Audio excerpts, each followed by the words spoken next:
दोस्तों चलिए सुनते हैं मुंशी प्रेमचंद्र के द्वारा लिखी कहानी अधिकार चिंता। टॉमी यूं देखने में बहुत तगड़ा था। भौंकता तो सुनने वाले के कानों के पर्दे फट जाते। डील डॉल भी ऐसा कि अंधेरी रात में उस पर गधे का भ्रम हो जाता। लेकिन उसकी वीरता किसी संग्राम क्षेत्र में प्रमाणित नहीं होती थी। दो चार दफे जब बाजार के लेडियों ने उसे चुनौती दी तो उसका करमर्दन करने के लिए वो मैदान में आया।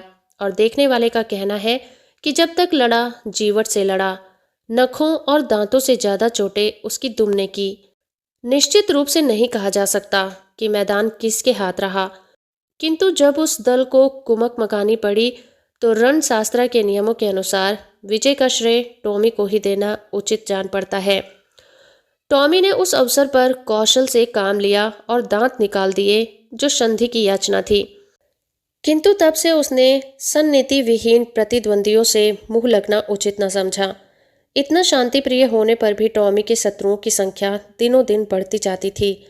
उसके बराबर वाले उससे इसलिए जलते कि वो इतना मोटा ताजा होकर इतना भीरू क्यों है।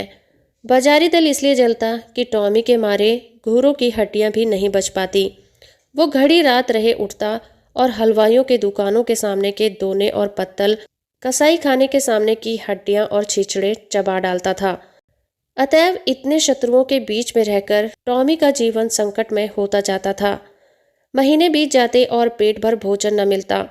दो तीन बार उसे मनमाने भोजन करने की ऐसी प्रबल उत्कंठा हुई कि उसे संदिग्ध साधनों का सहारा लेकर उसको पूरा करने की चेष्टा की, पर परिणाम आशा के प्रतिकूल हुआ और स्वादिष्ट पदार्थों के बदले अरुचिकर वस्तुएं पेट भर खाने को मिली, जिससे पेट के बदले कई दिन तक पीठ में विषम वेदना होती रही। तो उसे विवश होकर फिर सनमार्ग का आश्रय लिया, पर डंडों से पेट चाहे भर गया हो, वो उत्कंठा शांत न हुई। वो किसी ऐसी जगह जाना चाहता था जहां खूब शिकार मिले, खरगोश, हिरन और भेड़ों के बच्चे मैदान में चर रहे हों, उनका कोई मालिक ना हो और किसी प्रतिद्वंदी की गंध तक न हो। आराम करने को सघन वृक्षों की छाया हो, पीने के लिए नदी का पवित्र जल हो। वहां मनमाना शिकार करूं, खाऊं और मोटी नींद सो जाऊं। वहां चारों ओर मेरी धाक बैठ जाए, सब पर ऐसा रोब छा जाए कि मुझी को अपना राजा समझने लगे और धीरे धीरे मेरा ऐसा सिक्का बैठ जाए कि किसी द्वेषी को वहां पैर रखने का साहस ही ना हो। संयोग से एक दिन वो इन्हीं कल्पनाओं के सुख स्वप्न देखता हुआ सिर झुकाए सड़क छोड़कर गलियों में चला जा रहा था कि सहसा एक सज्जन ने उसकी मुठभेड़ हो गई। टॉमी ने चाहा कि बचकर निकल जाऊं, पर वो दुष्ट इतना शांति प्रिय ना था। उसने तुरंत झपटकर टॉमी का टेटवा पकड़ लिया। टॉमी ने बहुत अनुनय विनय किया और गिड़गिड़ाकर कहा, ईश्वर के लिए मुझे यहाँ से चले जाने दो। कसम ले लो जो इधर पैर रखूं। मेरी शामत आई थी कि तुम्हारे क्षेत्राधिकार में चला आया, पर उस मदाद और निर्दयी प्राणी ने जरा भी रियायत न की। अंत में टॉमी ने हारकर गंदर्भ स्वर में फरियाद करनी शुरू की। यह कोलाहल सुनकर मोहल्ले के दो चार नेता लोग एकत्र हो गए, पर उन्होंने भी दीन पर दया करने के बदले उल्टे उसी पर दंत प्रहार करना शुरू कर दिया। इस अन्यायपूर्ण व्यवहार ने टॉमी का दिल तोड़ दिया। वो जान छुड़ाकर भागा। उन अत्याचारी पशुओं ने बहुत दूर तक उसका पीछा किया, यहाँ तक कि मार्ग में एक नदी पड़ गई और टॉमी ने उसमें कूदकर अपनी जान बचाई। कहते हैं दिन सबके फिरते हैं। टॉमी के दिन भी नदी में कूदते ही फिर गए। कूदा था जान बचाने के लिए, हाथ लग गए मोती। तैरता हुआ उस पार पहुंचा तो वहां उसकी चिर संचित अभिलाषाएं मूर्तिमती हो रही थी।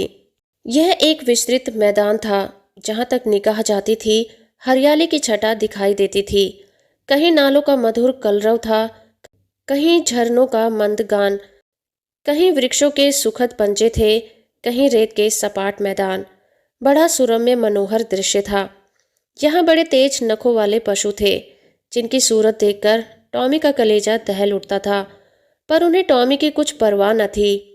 वे आराम से नित्य लड़ा करते थे, नित्य खून की नदी बहा करती थी। टॉमी ने देखा, यहाँ इन भयंकर जंतुओं से पेश न पा सकूंगा। उसने कौशल से काम लेना शुरू किया। जब दो लड़ने वाले पशुओं में एक घायल होकर मुर्दा होकर गिर पड़ता तो टॉमी लपक कर मांस का कोई टुकड़ा ले भागता और एकांत में बैठकर खाता। विजयी पशु विजय के उन्माद में उसे तुच्छ समझकर कुछ न बोलते।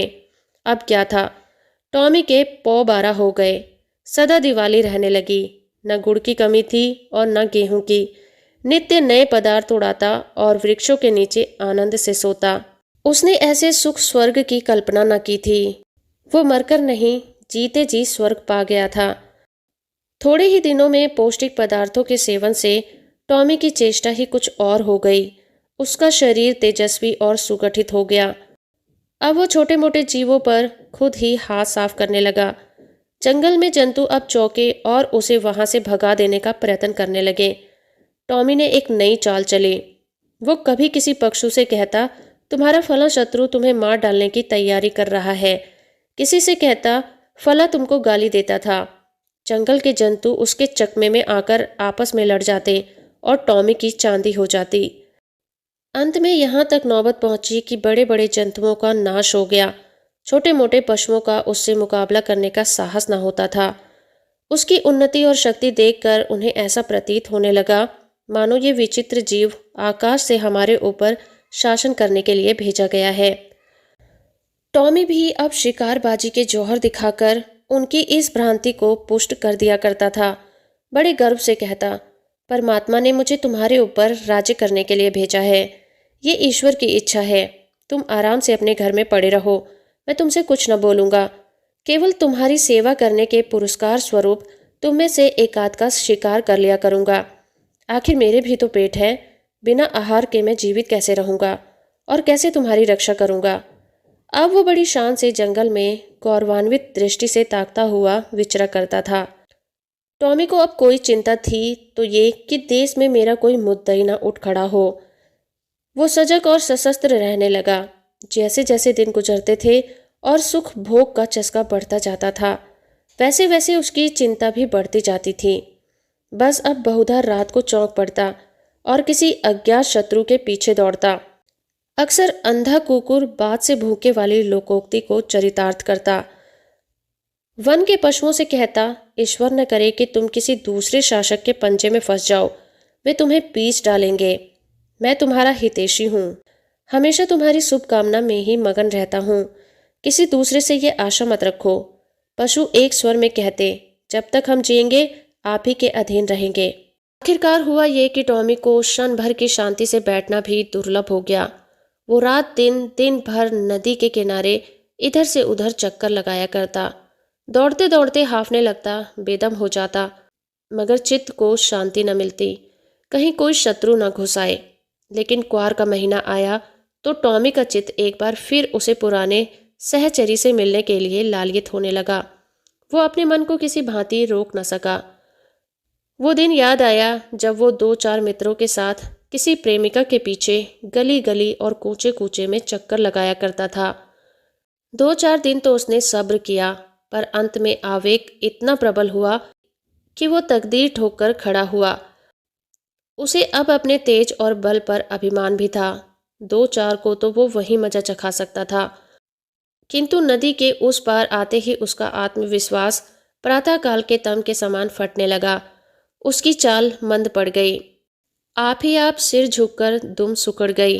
मगर एक प्रेमिका को आते देखकर वो विहल हो उठा और उसके पीछे हो लिया। प्रेमिका को उसकी वह कुचेष्टा अप्रिय लगी। उसने तीव्र स्वर से उसकी अवहेलना की। उसकी आवाज़ सुनते ही उसके कई प्रेमी आ पहुँचे और टॉमी को वहाँ देखते ही जामे से बाहर हो गए। टॉमी सिटपिटा गया।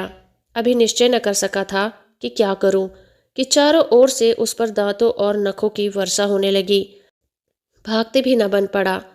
देह लहूलुहान हो गया। भागा भी तो शैतानों का एक दल पीछे था। उस दिन से उसके दिल में शंका सी समा गई। हर घड़ी ये भय लगा रहता था कि आक्रमणकारियों का दल मेरे सुख और शांति में बाधा डालने के लिए, मेरे स्वर्ग को विध्वंस करने के लिए आ रहा है। ये शंका पहले भी कम न थी, अब और भी बढ़ गई थी। एक दिन उसका चित्त भय से इतना व्याकुल हुआ कि उसे जान पड़ा शत्रु दल आ पहुंचा। वो बड़े वेग से नदी के किनारे आया और इधर से उधर दौड़ने लगा। दिन बीत गया, रात बीत गई, पर उसने विश्राम न लिया। दूसरा दिन आया और गया। पर टॉमी निराहार निर्जल नदी के किनारे चक्कर लगाता रहा। इस तरह 5 दिन बीत गए। टॉमी के पैर लड़खड़ाने लगे, आंखों तले अंधेरा छाने लगा। क्षुधा से व्याकुल होकर गिर पड़ता, पर शंका किसी भांति शांत न होती थी। अंत में 7वें दिन अभागा टॉमी अधिकार चिंता से ग्रस्त, जर्जर और शिथिल होकर परलोक सिधार गया। वन का कोई पशु उसके निकट न गया, किसी ने उसकी चर्चा तक नहीं की, किसी ने उसकी लाश पर आंसू तक न बहाए।